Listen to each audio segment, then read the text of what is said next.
بہت اچھا ماشاءاللہ صاحب، بہت اچھا اپنی گزارش سے بڑے ہی ادب احترام کے ساتھ حضرت سرکار امیر العلماء حضرت صاحب اللہ تشریف لا رہے ہیں. آپ ان کے استقبال میں نعرہ صلوات پڑھا جائے محمد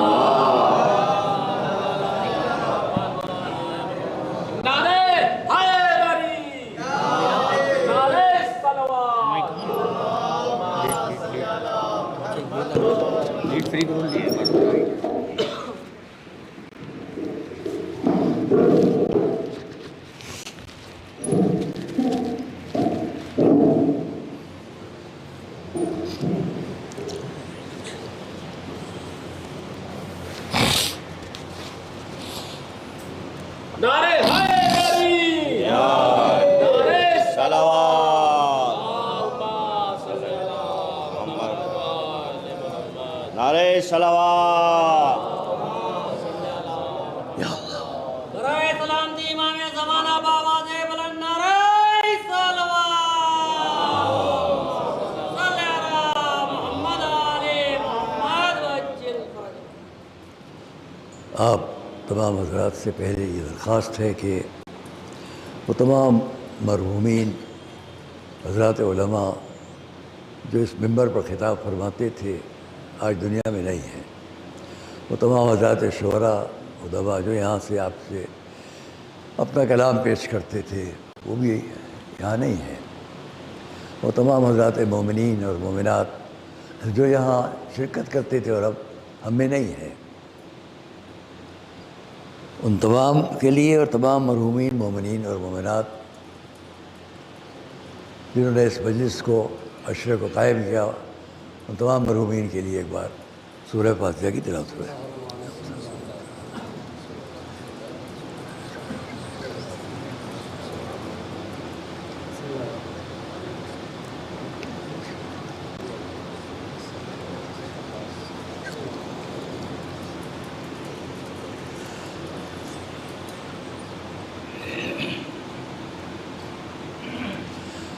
اعوذ باللہ السمیع العلیم من الشیطان اللعین الرجیم. بسم اللہ الرحمن الرحیم. الحمد للہ رب العالمین والصلاة والسلام علی اشرف الانبیاء والمرسلین سیدنا و نبینا و شفیعنا ابی القاسم محمد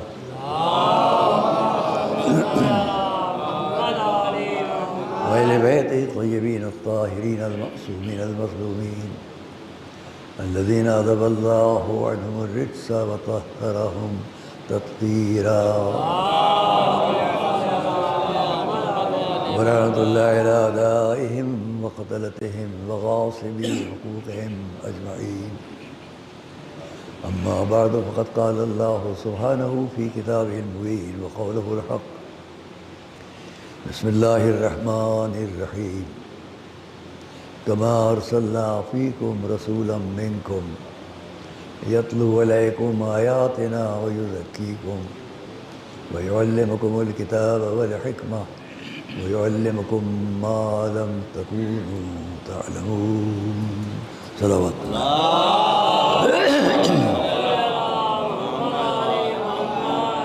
عزیزان گرامی، ہم آپ کے سامنے آج پھر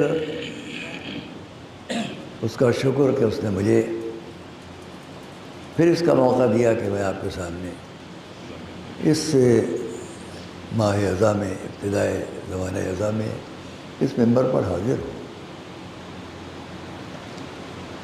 شاید مجھے اس منبر پر خطاب کرتے ہوئے یہ 58 سال ہوئے اور 1446 ہجری کا یہ پہلا دن منبر پر پہلے جب ہم چھوٹے سے یہاں کی شرکت کرتے تھے، جو اس وقت کے بزرگ حضرات خطاب کرتے تھے، تو وقت اس مجلس کا 4 بجے دن کا تھا. 4 بجے دن سے ذاکر جو اس وقت کے تھے، خطیب جو تھے اس منبر کے، ان کی اور بعض دوسرے حضرات کی رائے اور مشورت سے کیونکہ ان کو ہر روز یہاں سے مجلس کے بعد رامپور جانا پڑتا تھا۔ واہ واہ واہ، ہمارے استاد علامہ سید ابرار حسین صاحب قبلہ بارہوی وہ خطاب فرماتے تھے، تمام علماء اور رامپور سے نواب رضا علی خان ان سب کا، وہ بھی مرحوم عزائے امام مظلوم کے سب شہدائی تھے۔ ان واقعات کو بیان کروں تو یہ مجلس بدل جائے گی۔ 4 بجے جاتا تھا یہاں سے پنجاب میل، جو انہیں وہاں پہنچا سکتا تھا، اور وہاں سے وہ مجلس خطاب کر کے فوراً دوسری ٹرین سے جو رات کے 2 بجے 3 بجے چلتی تھی یہاں لکھنؤ آ جاتے تھے۔ وہ نہیں جانا چاہتے تھے لیکن بہت اصرار ہوا اور یہ وقت 4 بجے سے 2 بجے کر دیا گیا، صرف اس مجبوری کی بنیاد پر۔ اب ہم جب سے یہاں آئے تو ایک مجبوری ہے، بہت شروع سے ہم سے بھی اصرار ہوا کہ وقت بدل دیں، کیونکہ جو لوگ آفس میں جاتے ہیں ان کی جو مجبوریاں ہوتی ہیں وہ اس وقت آنا ان کو بہت مشکل ہوتا ہے۔ بہت اصرار ہوا لیکن ہم نے وقت اس لیے نہیں بدلا کہ اب جو مجالس کا وقت اس وقت ہو چکا ہے اس میں وہاں کے باریان کو زحمت ہوتی۔ لکھنؤ کی عزاداری میں دن کے وقت دورے کی مجالس جو کہلاتی تھی 15 منٹ 10 منٹ، یہاں بھی سامنے جو دیوار ہے گلی کے اس پار یہاں دروازہ تھا ایک، اور ایک مکان تھا، اس مکان میں بھی صبح 9 بجے مجلس ہوتی تھی، 8 بجے یہاں ہوتی تھی نازمیہ میں ایک مجلس۔ وہ سب تصویرات ہم چھوڑتے ہیں۔ اس مجلس کا جو سامنے ہوتی تھی میں نے اس میں شرکت خود کی ہے، چھوٹا میں بچہ تھا تو ہم دوڑتے اپنے ساتھیوں کے ساتھ جاتے تھے ہر جگہ، ابھی یہاں چلو ابھی یہاں چلو ابھی یہاں چلو۔ اس وقت کا شوق نوجوانوں کا بچوں تک اور بچیوں تک شوق کیا تھا، محرم آ گیا ہے دوڑو چلو یہاں وہاں وہاں، حصے کی لالچ میں نہیں جاتے، اس سے کوئی مطلب نہیں تھا۔ اب زیادہ تو نہیں کہوں گا، اب اس وقت کا شوق سمجھ گئے آپ، یہ ہے شوق۔ جو نہیں سمجھ سکے ہوں پوچھ لیجیے گا ساتھ والے سے میں نے کیا کہا۔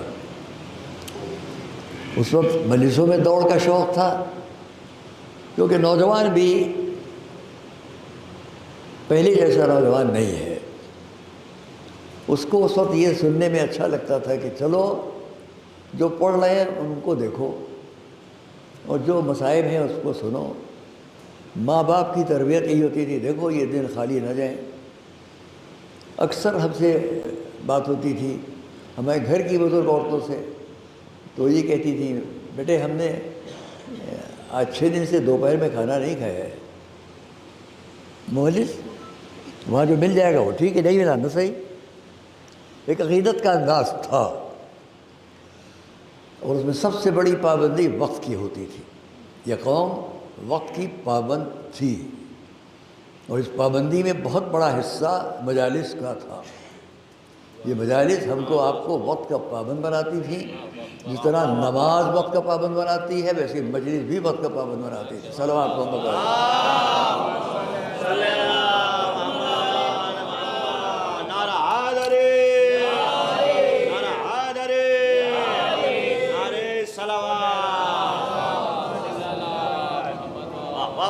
ہماری آج کی مجلس 2:10 پر میں آپ کے سامنے ممبر پر حاضر ہوں اور 3:10 پر مجلس سے ختم ہو جائے گی۔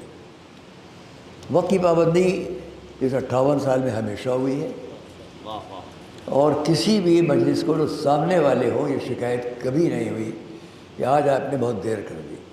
صرف 8 اور 9 محرم کو ہماری مجلس کا وقت 2 بجے سے 3:30 تک ہوتا ہے۔ ہاں عزیزان گرامی آئیے ہم بات کریں اور صلوات محمد و آل محمد پر۔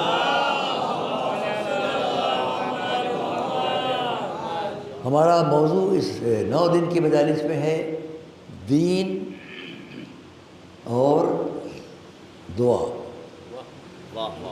یہ موضوع ہے دین اور دعا۔ دعا سے مراد وہ نہیں ہے کہ آپ نے دعائے کمیل میں کیا پڑھا، دعائے جوشن کبیر میں کیا پڑھا، دعائے جوشن صغیر میں کیا پڑھا، یہ سب نہیں ہے۔ ہاں ایک بات شروع میں کہہ دوں کہ ہر روز اس مجلس کے آخر میں یا مجلس ختم ہو جانے کے بعد یا بالکل مصائب سے شروع میں ایک چھوٹا سا فقرہ جو میری زندگی میں تجربے کا ہے وہ پیش کروں گا، جس کو آپ ریکارڈ کر سکتے ہیں، محفوظ کر سکتے ہیں، جو زندگی کے بہت سے مشکلات میں وہ چھوٹا سا فقرہ کام آئے گا۔ وہ میں اپنے تجربے کی بنیاد پر یا اپنے بزرگوں کے تجربے کی بنیاد پر جو ہے اس کو پیش کروں گا۔ وہ ہر روز ایک چھوٹا سا فقرہ ہوگا بس، جو آپ یاد بھی کر سکتے ہیں، آسانی سے محفوظ کر سکتے ہیں، اور بہت تجربے کی باتیں ہیں جو بزرگوں کے وقت سے ہیں، ہم لوگوں کے پاس، سبھی کے پاس ہیں، جو میرے تجربے میں وہ میں کروں گا آپ سے میں مجلس میں بالکل آخر میں آتے آتے۔ تو ابھی تو میں اس پر بات کروں۔ دعا، اور یہ اس لیے ہے دین اور دعا، دوسری لفظوں میں ہم کہیں مذہب اور دعا۔ مذہب اور دین کے اندر مفہومیت میں بہت بڑا فرق ہے، اس فرق کو نہ بیان کریں گے۔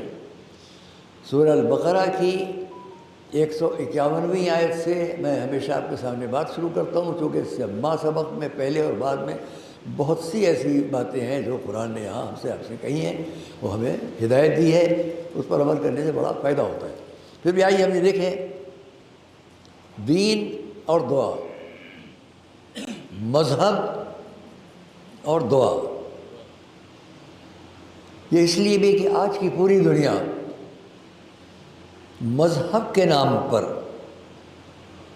ان دہریہ لوگوں کے ہاتھ میں تقریباً ہے کہ جو مذہب کے نام پر خونریزی کو، قتل کو جائز سمجھتے ہیں اور بے گناہوں کے قتل عام کو اپنے لیے بہتر سمجھتے ہیں۔ نام ہوتا ہے دین، نام ہوتا ہے مذہب، جبکہ نہ مذہب کبھی قتل و خون کی اجازت دیتا ہے، نہ دین اس کی اجازت دیتا ہے۔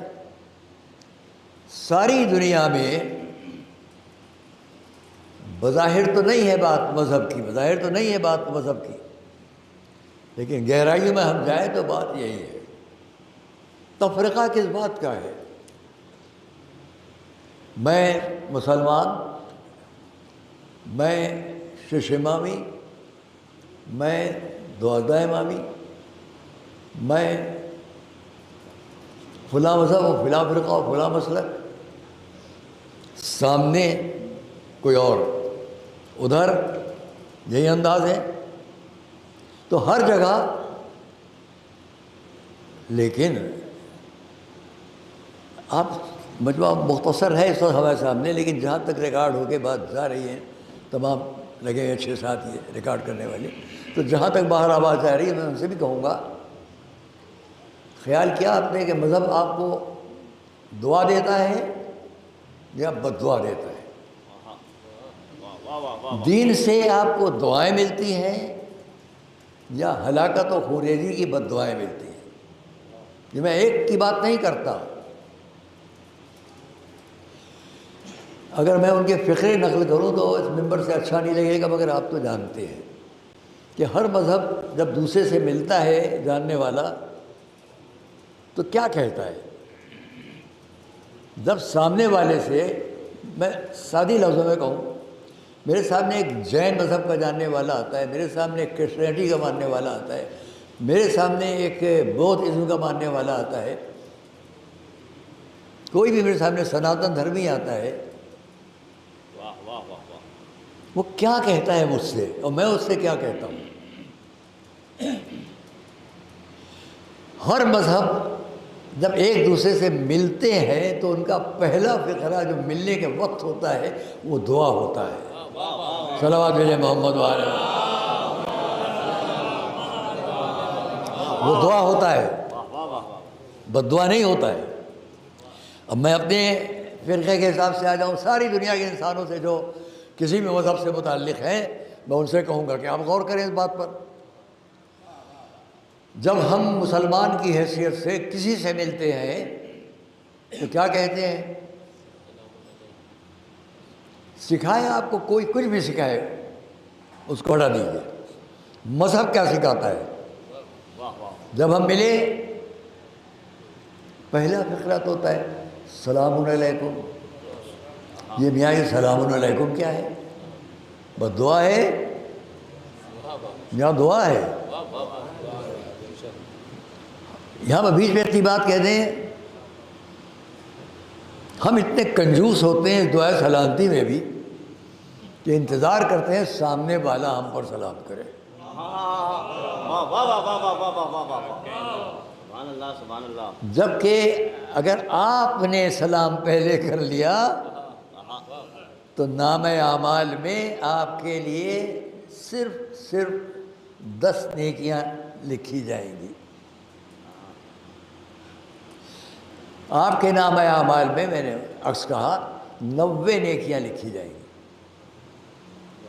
اور جس نے آپ کے جواب میں پلٹ کر جواب دیا اگر وہ جواب نہ دیتا تو اس کے نامہ اعمال میں گناہ لکھا جاتا، اور جواب دے دیا تو اس کے نامہ اعمال میں بس 10 نیکیاں لکھی گئیں۔ عجب بات ہے، جو مستحب بات ہے اس کا بدلہ 90 نیکیاں، اور جو واجب بات ہے اس کا بدلہ 10۔ یہ اس لیے کہ ہم سیکھ لیں دوسرے کو سلامتی کی دعا دینا اس کو بہت پسند ہے۔ صلوات محمد علیہ وسلم۔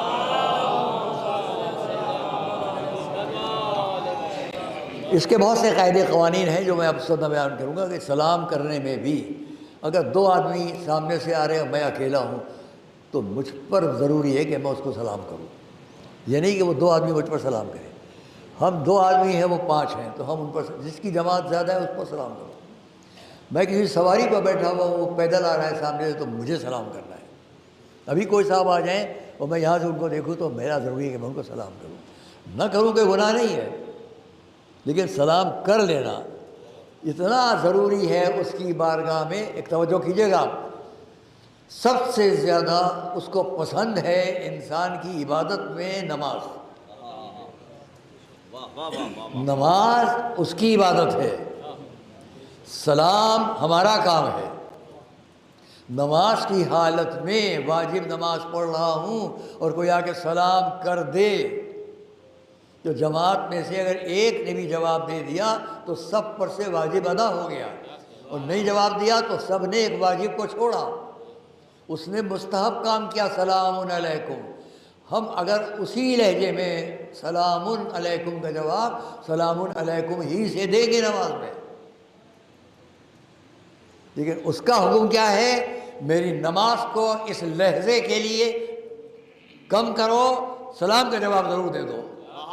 سلامات محمد وعلی محمد۔ ماشاء اللہ سے بافہم مجمع ہے، حضرات علماء تشریف فرما ہیں، ان سب کے سامنے مسائل ان کو سامنے کے ہیں۔ عبادت دعا، سلام دعا ہے، آپ پر اللہ کی سلامتی۔ ہم نے کہا آپ پر بھی اللہ کی سلامتی، تو نہ یہ کہتے اگر ہم تو ہم ایک ترک واجب کرتے۔ آئیے حضرات، اس نماز کی حیثیت میں بھی اگر ہم بات کریں تو پوری نماز خود کیا ہے؟ آج اسی حد تک بات ہوگی۔ پوری نماز کیا ہے؟ نیت کر لی، پہلے اذان ہوئی۔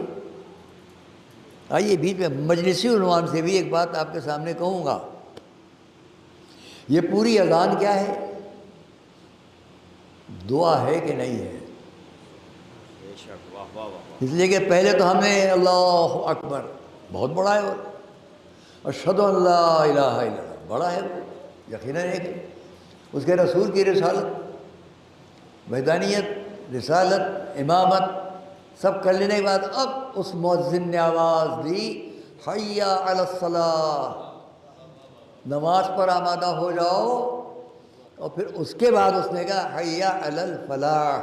یہ ساری باتیں اس لیے ہیں کہ تم نیکی، کامیابی، اپنے کامرانی ان سب پر آمادہ ہو جاؤ۔ اگر یہ سب تم نے کر لیا تو حی علی الفلاح، اب تمہارے حصے میں کامیابی ہی کامیابی۔ صلوات محمد علیہ۔ لیکن بہت پہلے کبھی میں نے ایک بہت بڑے عالم جلیل کی روایت میں ایک بات دیکھی ہے، وہ بیان کر دوں آپ کے سامنے، کیونکہ میں ہمیشہ یہ ڈھونڈتا پھرتا ہوں کہ حضور نے فرمایا، ایک جملہ یہاں سے بیچ میں الگ سے بات کروں، اذان کی بات آ گئی ہے، کہ حضور نے یہ فرمایا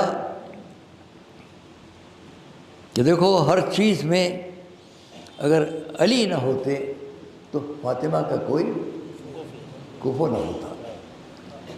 ایک اچھی بات آپ کے سامنے اور پیش کروں، آپ کے اعتقاد کو اور بہتر کرنے کے لیے، جو ہے اس کو اور آپ کو اچھا لگے گا۔ ایک بہت اچھی بات کہنے جا رہا ہوں، پھر صلوات بھیجیں محمد علیہ وسلم۔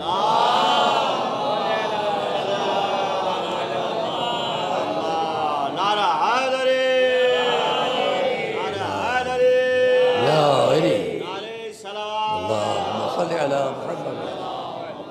عزیزوں اور دوستوں، میں آپ کے سامنے ایک بات کہوں کہ آپ نے بھی سنا ہے، ہمیشہ سنا ہے، اور میں اس کے لیے بہت چیزیں ڈھونڈ کے لاتا ہوں عقیدے کے حساب سے، وہ آپ کے سامنے بیان کر چکا ہوں، ان سب کو اس وقت نہیں بیان کرنا ہے، لیکن مولا علی کا ہونا، ہماری شہزادی کا کفو ہمسر ہونا، تو میں نے اس میں بہت سی چیزیں پہلے بھی بیان کی ہیں کہ میرے مولا کی ولادت تو کعبے میں ہوئی، شہزادی کی ہمسری میں یہاں کیا بیان کریں ہم،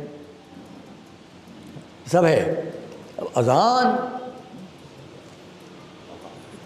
شہادت ولایت، گواہی کی بات یہاں پر کیا ہے کہ ہم مولا علی کی ولایت کی گواہی دیں، اشہد ان علی ولی اللہ، اذان میں کہتے ہیں نا، تو اذان میں اللہ کا ذکر، رسول کا ذکر، مولا علی کا ذکر، شہزادی کا ذکر کہاں ہے ذہن میں نہیں ہے، بیان کروں۔ اذان میں شہزادی کا تذکرہ کہاں ہے؟ بہت پہلے کبھی بیان کر چکا ہوں، ابھی ذہن میں آ گئی بات تو کہوں۔ کسی نے پوچھا خدمت میں حضور کی، یا رسول اللہ اذان میں یہ کیا ہے؟ حی علی خیر العمل، بہترین عمل پر آمادہ ہو جاؤ، یہ کیا ہے؟ جواب ملا بہترین عمل پر آمادہ ہو جاؤ۔ یہاں پر میں ذرا سب شک ہوں کہ حضور سے یہ روایت مولا علی نے نقل کی یا خود مولا نے فرمایا ہے، اور لیکن ہے جو میں نے دیکھی ہے اس وقت ذہن میں، وہ حوالہ نہیں ہے، مگر آپ یقین فرمائیں میں حوالہ دیکھ کر ہی ہر بات کہتا ہوں، اپنی طرف سے کچھ نہیں کہتا۔ جب کوئی بات ایسی آئی، پوچھا مولا یہ بتلائیے کہ یہ حی علی خیر العمل کیا ہے؟ تو جواب ملا، ہوا بر فاطمہ و ولدہا، صلوات محمد و آل محمد۔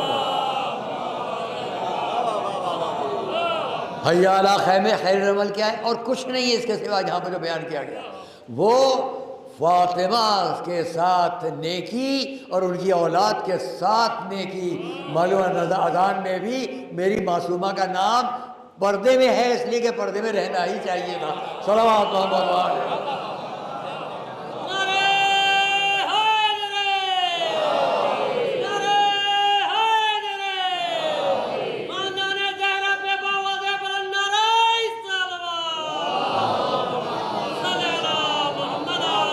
بر فاطمہ و ولدہا، معصومہ کے ساتھ نیکی۔ اب میری سمجھ میں آتا ہے کہ اس کلمے کو وہی لوگ زیادہ اصرار سے پڑھیں گے جو جانتے ہیں کہ شہزادی کے ساتھ نیکی کیا ہے، اور وہ اس کو نہیں پڑھیں گے جن کو معلوم ہے کہ نیکی تھی ہی نہیں۔ معصومہ کے ساتھ نیکی کرنے کا جذبہ سب کا ہے، لیکن اذان میں بھی اس کی گواہی آ گئی کہ اگر ہم مولا کی ولایت کی گواہی دے رہے ہیں تو شہزادی کی نیکیوں کی گواہی دے رہے ہیں، اور جو ان کی اولاد کے ساتھ بھی نیکی کرے۔ آئیے دعا ہے، اذان بھی دعا ہے، نماز بھی دعا ہے۔ اب یہاں میرے ذہن میں ایک بات پھر آتی ہے جو میں آپ سے کو پہلے کہا، صلوات محمد و آل محمد۔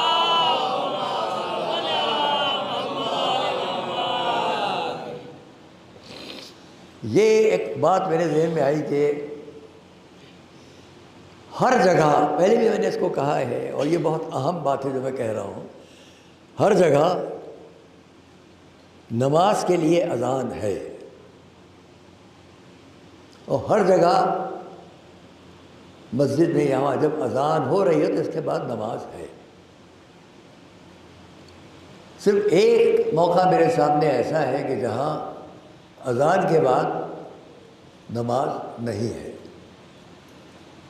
اور ایک جگہ اور ایسی ہے جہاں نماز کے پہلے اذان نہیں ہے۔ اب آپ غور کریں کیا ہے۔ میں نے اس کو کبھی کہا ہے، اہم باتیں ہیں، میں یہ دیکھ کے نہیں بیان کر رہا ہوں کہ میرے سامنے حضرات کتنے ہیں، مگر اس لیے کہ یہ آواز بہت دور جا رہی ہے، 6 لگے ہوئے ہیں، 5 یہ ریکارڈ کرنے والی باتیں۔ تو اگر ہم غور کریں کہ وہ کون سی اذان ہے اور اقامت ہے کہ جس کے بعد نماز نہیں ہے، اور وہ کون سی نماز ہے جس سے پہلے اذان و اقامت نہیں ہے۔ سب جانتے ہیں، ابھی میرے پاس 8-10 دن پہلے میرے موبائل پر کسی محترمہ کا یہ میسج آیا کہ فلاں مہینے میں میرے یہاں ولادت ہونے والی ہے، کیا آپ ٹیلی فون کے ذریعے اس کے کان میں اور ایک طرف اذان ایک طرف اقامت کہہ دیں گے۔ میں نے دیکھا ہی نہیں اس کو، اس میسج کو مصروفیتوں میں تھا۔ برسوں نرسوں میرے ذہن میں آیا کہ بہت سے میسیج میں پڑھ لوں، تو میں نے اس میسیج کو دیکھا تو یہ تھا جو آپ سے بیان کیا، کہ میرے دل میں آیا کہ ان مومنہ کا دل خوش ہوگا، تو میں نے جواب دے دیا کہ ہاں جب ایسا وقت آئے، اگر میں فرصت میں رہوں بھائی یہاں تو آپ مجھے یاد کریں گی، میں اذان و اقامت کہہ لوں گا۔ آپ سمجھے کیا ہے؟ ہمارے یہاں ایک رسم ہے کہ جب بچہ آتا ہے تو کسی قریبی سے، یہ ماموں ہے، یہ چچا ہے، یہ خالو، اس کے کان میں اذان و اقامت کہلوائی جاتی ہے۔ آپ نے بھی کہی ہوگی، ہم سب نے کہی ہوگی، ایک کان میں اذان، ایک کان میں اقامت، ہو گئی بات۔ کوئی نماز ہے اس کی؟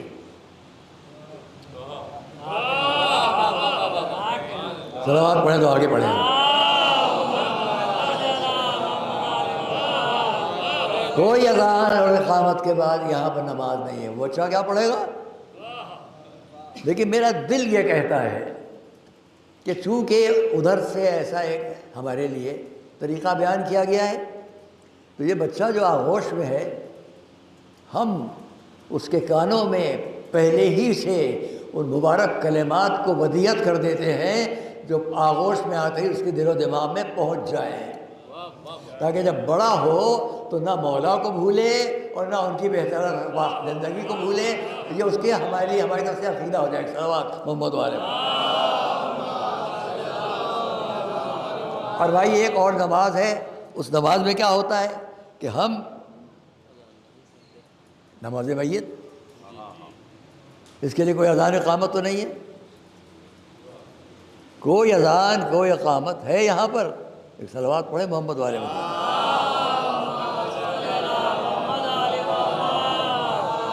ہمیں پتہ نہیں ہمارا رومال کہاں چلے گا۔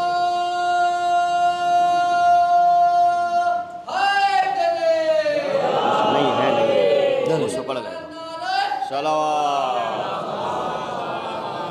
کوئی اذان کوئی اقامت یہاں پر نہیں ہے۔ ہم شروع ہو گئے اشہد ان لا الہ الا اللہ، پھر شروع ہو گئے یہاں تک کہ ہم 5 تکبیروں کے درمیان کی 4 دعائیں ہیں وہ پڑھ لی ہم نے، کوئی اذان نہیں کوئی اقامت نہیں۔ تو میں یہ کہتا ہوں، جو میں نے کبھی کبھی کہا ہے، پھر دہراتا ہوں دنیا تک بات پہنچ جائے، وہ آغوش مادر یا پدر میں اس بچے کے لیے جو اذان و اقامت ہوئی، اس کی نماز اس وقت ہے جب وہ اس دنیا سے جا رہا ہے۔ یہ نماز، اس کی اذان اس وقت، اور وہ اذان اور اقامت، اس کی نماز اس وقت۔ اب کتاب زندگی کے 2 ورق ہیں، پہلا ورق اذان و اقامت ہے، آخری ورق نماز میت ہے۔ اس کے درمیان وہ زندگی گزار لو جو اسے پسند ہو۔ صلوات محمد علیہ۔ وہ زندگی گزارو جو اسے پسند ہو۔ عزیزان گرامی، یہاں تو میں نے دیکھا کہ اذان و اقامت، اذان و اقامت۔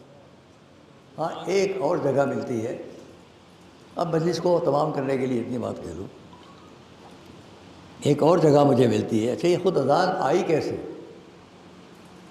لوگوں نے کہا یا رسول اللہ سردیاں ہوتی ہیں، جاڑے ہوتے ہیں، ہم لوگ اندر سو رہے ہوتے ہیں، لہٰذا کمبل ڈالے ہوئے اپنے چہرے کے اوپر، تو اس وقت نماز کا وقت نہیں ہے، کیا طریقہ ہونا چاہیے؟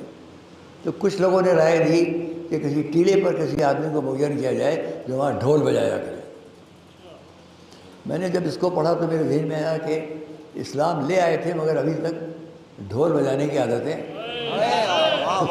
صلوات محمد علیہ وسلم وہ عادتیں باقی تھیں، وہ عادتیں باقی تھیں۔ اور اب وہ وقت آیا کہ بعض روایت شاید بلال نے کہہ دیا کہ اس طرح سے اگر ہو اذان کہی جائے تو سب کے کانوں تک بات پہنچ جائے گی۔ یقینی نہیں کہہ رہا، لیکن ہاں ایک جگہ اور اذان کی بات ہے کہ جب حضور واپس گئے مکے، وہ سارا لشکر واپس گیا، تو آپ نے یہ چاہا کہ خانہ کعبہ کے اندر جا کر آپ نماز پڑھیں۔ تو لوگوں کو حکم دیا گیا حضور نماز پڑھنے جا رہے ہیں، جس کو شرکت کرنا ہو کر لے، وضو کر لیں لوگ۔ وضو ہو گیا، اب نماز کی بات آ گئی، اذان کی بات آئی۔ تو اب یہ تھا کہ حضور کے ساتھ واپس مکے میں آئے ہیں، اب یہاں یہ نماز رسول کے پیچھے پڑھ رہے ہیں، اذان کون دے؟ اچھا یہ شوق اس وقت سب کو ہوتا تھا، یہ کام ہم کریں، یہ کام ہم کریں، یہ کام ہم کریں۔ آپ کو معلوم ہے ہوتا نہیں تھا میدان جنگ میں۔ اس کے علاوہ جب لوگوں نے یہ چاہا کہ اذان ہم دیں تو حضور نے نظر دوڑائی مجمع پر اور بلال پر نظر پڑی۔ نظر کیا پڑی؟ اتفاقا نہیں، آپ نے حکم دیا بلال اذان دیں گے۔ تو لوگوں نے کہا یا رسول اللہ بلال کو تو ابھی تک قرار ٹھیک نہیں ہے،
پڑے ہوئے تھے، بلکہ بڑا دنیا میں نام تھا مولانا شمس الحسن صاحب گولی والے، وہ یہاں سے مجلس خطاب کر رہے تھے۔ ہم اپنے بہت سے بزرگوں کے ساتھ چھوٹے سے وہاں سے آ رہے تھے، تو اس پر جو فقرہ انہوں نے پڑھا وہ میرے ذہن میں رہ گیا، وہ آپ کو سناؤں۔ ایک عظیم خطیب وہ اس وقت یہ پڑھ رہے تھے کہ دیکھو لوگ کہتے ہیں اہدنا الصراط المستقیم، ہم کو سیدھے راستے کی ہدایت کر، تو عجب بات ہے ہدایت اس سے مانگتے ہو تو ہادی بھی اسی سے مانگو۔ صلوات محمد علیہ وسلم، ایک اور صلوات محمد علیہ۔ اب ایک اور جگہ میں دیکھتا ہوں، بس بات کو تمام کروں گا، کہ جہاں ایک کمسن ہے، ہم لوگ عادت رکھتے ہیں کہ ہر جگہ کمسن کو پہلے نماز کے پہلے اذان اور اقامت کان میں کہہ دیں، لیکن ایک اور کمسن کو میں دیکھ رہا ہوں کہ جب وہ اس دنیا میں آیا تو وہاں ابھی نہ اذان ہے نہ اقامت ہے. سمجھ گئے آپ؟ مجمع پہنچ گیا ہوگا بات پہ. نہ اذان نہ اقامت نہ کوئی نماز کی بات. اب یہاں دو فقرے ہیں. ایک یہ ہے کہ کہا گیا اقرا، دوسری روایت یہ ہے کہ کہا گیا اقرا. دونوں کو بیان کر دو. پہلا یہ ہے کہ حضور نے فرمایا اقرا یا علی. اب تو ذہن پہنچ گیا آپ لوگوں کو. اگر ذہن پہنچا ہے تو دوپہر کو بھول جائیے، صلوات کو یاد کیجیے.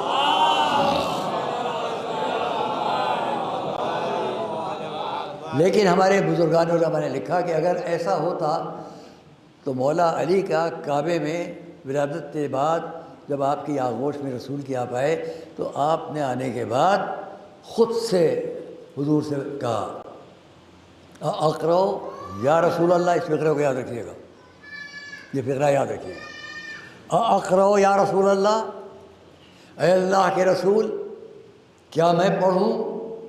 اس کو سب نے اس لیے پسند کیا کہ اگر حضور فرما دیتے اقرا یا علی، اے علی پڑھو، تو لوگ کہتے یہ معجزہ رسالت تھا. لیکن آپ تو زمین سے سنگریزیں بھی اٹھا کے فرماتے تھے کہو تو کہنے لگتے تھے. اس لیے یہ نہیں ہے، بلکہ مولا نے خود عرض کی اقرا کیا میں پڑھوں. اب آپ غور کیجئے کہ یہاں ایک کمسن شخصیت آغوش رسالت میں آ کر خود سے کہتے کیا میں پڑھوں. اب یہاں نہ اذان ہے نہ اقامت ہے، دونوں میں کچھ نہیں ہے. بلکہ اب کیا ہے کہ حضور نے فرمایا اور اس کے بعد علی نے چاروں کتابوں کو اس طرح تلاوت کیا کہ آپ نے توریت پڑھی تو اس طرح، زبور پڑھی تو اس طرح، انجیل اس طرح پڑھی کہ اس کے لوگ اگر ہوتے تو وہ کہتے کہ مجھ سے بہتر علی نے پڑھی. اور جب علی نے قرآن سنایا تو رسول نے فرمایا علی نے قرآن کی تلاوت ویسے کی جیسے میں کرتا. صلوات محمد علیہ وسلم.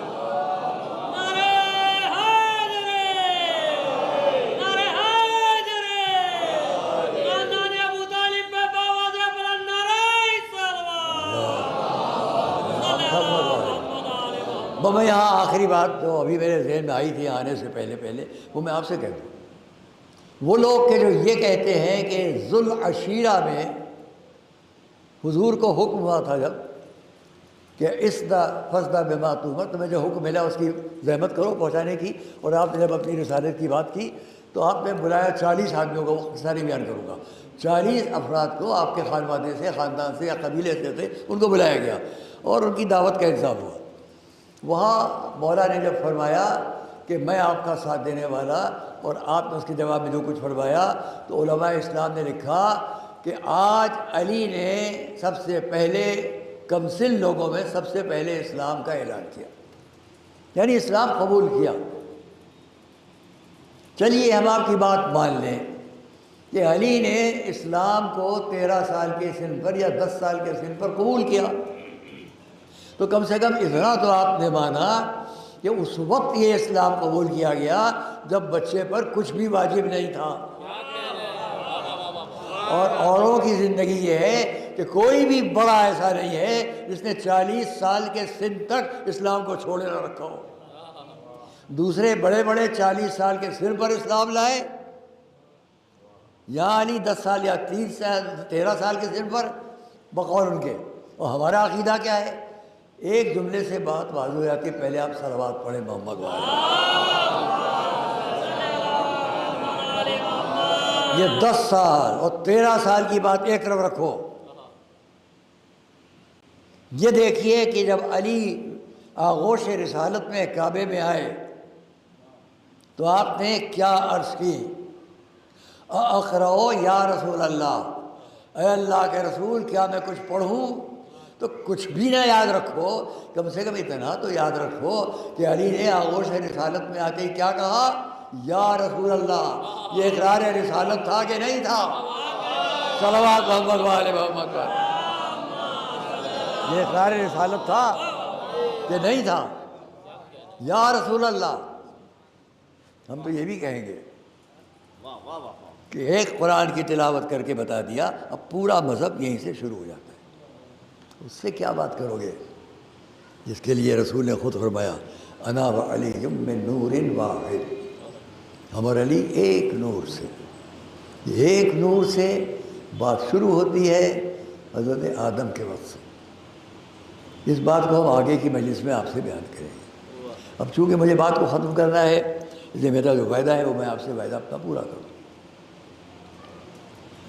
نوٹ کر لیجیے گا اس بات کو، یاد رکھیے گا اس کو، اور وہ یہ ہے کہ ان دو لفظوں میں بہت اثر ہے، بہت تاثیر ہے۔ ریکارڈ کر لیجیے گا اپنے موبائل میں، کبھی کوئی مشکل پیش آئے تو 100 دفعہ۔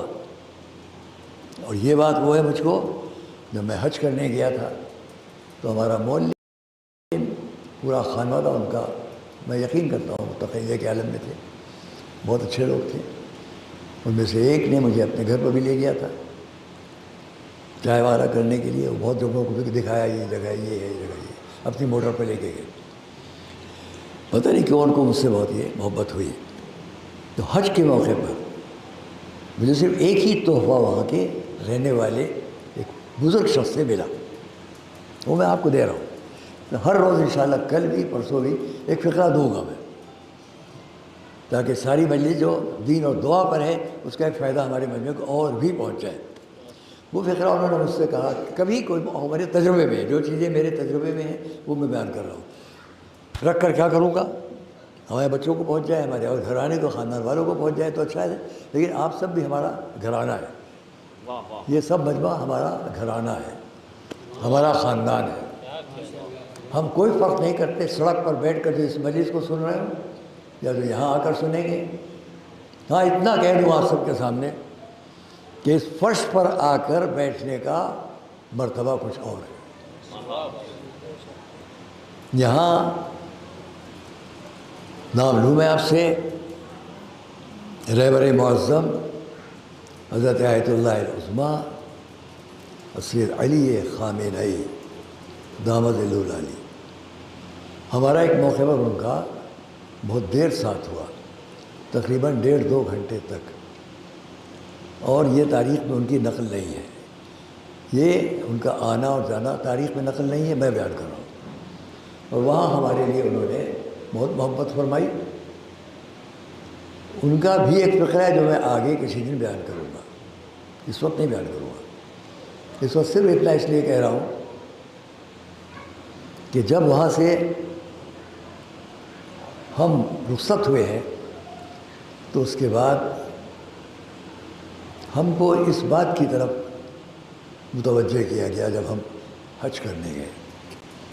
وہاں پر حج کرنے والوں میں سے کسی ایک شخص نے جو بہت محترم تھا ہمیں یہ بتایا، تو وہ آپ سے میں کہنے جا رہا ہوں، اگر ہم 100 دفعہ بسم اللہ کہیں گے، صلوات 3 دفعہ پڑھ کر، ہم بسم اللہ کہہ کر تعزیہ کرنے کے بعد ہم یہ پڑھیں 100 دفعہ ایاک نعبد، ایاک نعبد 100 دفعہ، اور آخری دفعہ ہم کہیں وَإِيَّاكَ نَسْتَعِينُ 100 دفعہ ایاک نعبد اور 101 وَإِيَّاكَ نَسْتَعِينُ، پھر 3 دفعہ صلوات۔ اب جو مشکل ہے اس کو بیان کریں باہر غیرت میں، انشاءاللہ فائدہ ہوگا۔ صلوات محمد والی۔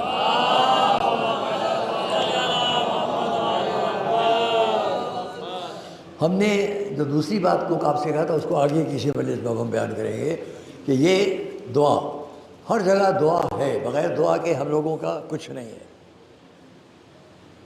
ماشاءاللہ اتنے اچھے شاعر ہیں آپ، دعا پر بھی لکھا ضرور ہوگا، آگے کسی مجلس میں سنائیے گا۔ تو ہم آپ سے کہیں کہ بات تمام ہوتی ہے، دعا کیا ہے؟ آئیے آج کی تاریخ کی مناسبت سے بیان کریں۔ ایک اور کم سن بچہ ہے جو اپنے بزرگ کی آغوش میں ہے، آسمان پر محرم کا چاند چمک رہا ہے،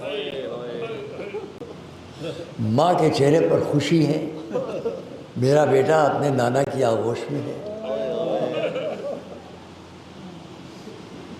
اور ماں نے کیا دیکھا کہ رسول نے جھک کر اپنے بیٹے کے بوسے لیے پیار کیا اور اب جو چہرہ بلند کیا تو ماں نے دیکھا کہ بابا کی آنکھوں سے آنسو بہ رہے۔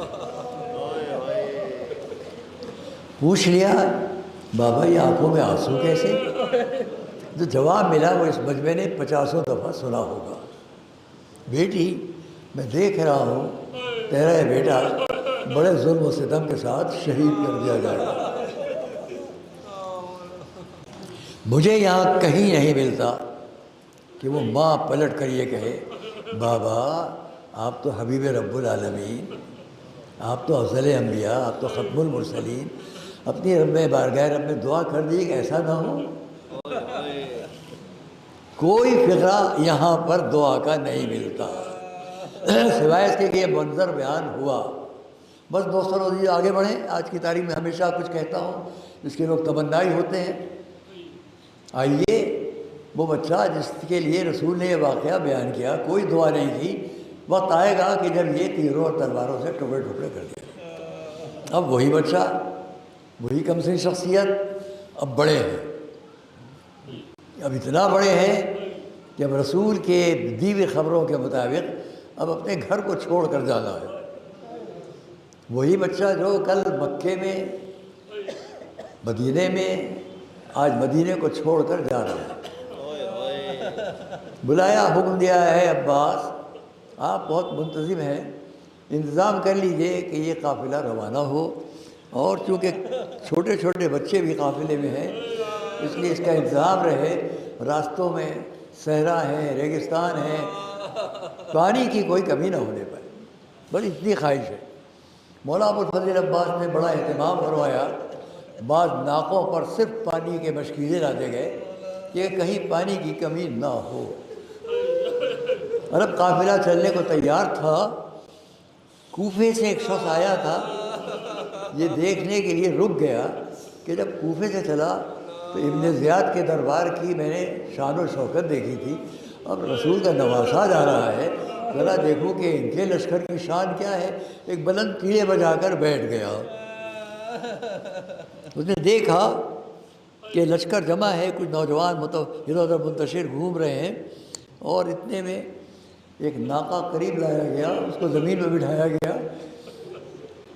بنی ہاشم کے محلے میں سے ایک گھرانے سے ایک بی بی نقاب میں ملبوس اس طرح باہر آئی کہ دو بچے ان کو سہارا دیے ہوئے ناقے کے قریب لائے۔ ایک نے زمین پر بیٹھ کر ان کو سواری میں سوار کرانے میں مدد کی، معظمہ نے زانو پر قدم رکھے، دوسرے بیٹے نے سہارا بازو کو دیا، سوار کرایا۔ اس نے اپنے ساتھ والے سے پوچھا خدا را یہ بتاؤ یہ معظمہ کون ہے؟ تو جواب دیا تم کو نہیں معلوم، یہ بیوہ امام حسن ہے جن کو ان کے بچے سوار کرا رہے ہیں۔ کہتا ہے میں نے اتنے میں دیکھا کہ ایک اور دروازہ اس کا پردہ ہٹا اور ایک معظمہ اس سے برآمد ہوئی جن کو ایک جوان سہارا دے کے ساتھ لا رہا ہے، اس کی زلفیں اس کے دوش پہ لہرا رہی ہیں، ہوا چل رہی ہے۔ ناقے کے قریب لے کر آیا، ناقہ بٹھایا گیا، اس جوان نے زمین پر بیٹھ کے اپنی معظمہ کو سہارا دیا۔